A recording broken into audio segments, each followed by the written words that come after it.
Bro, natakaroon diri sa ika-8 na mga duty diri sa Bunawan National High School. Intern sa Agusan, Desert State Cal of Agriculture and Technology or ASCA. Lunes mo karon, magatin ka sa flag ceremony.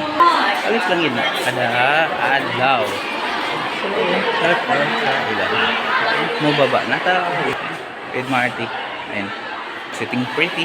And then, for more videos, follow and subscribe lang sa YouTube channel. With my colleagues na sila dira agad. Ayun ako, nag-waiting ko ng boba akong ati. Ayun. Shout out sa lahat na. Ay, papila-pila.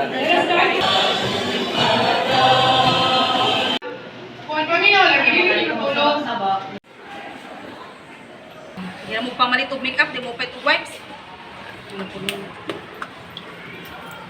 So ayun guys, paulin na takaron sa ika-8 na mga day nga pag-duty. Exhausted. Ting ulan ba jud guys. So ayun. Sinsinya mo For kwarta more hand and knowledge kung saan pag-internship guys. Ayun. Magano lang mo sa mag-follow and subscribe mo. And ayun. Waiting sa aking mga updated videos sa among internship. Ayun, with my colleagues and guys. And bye bye. Agusan vlogging time again and shining out.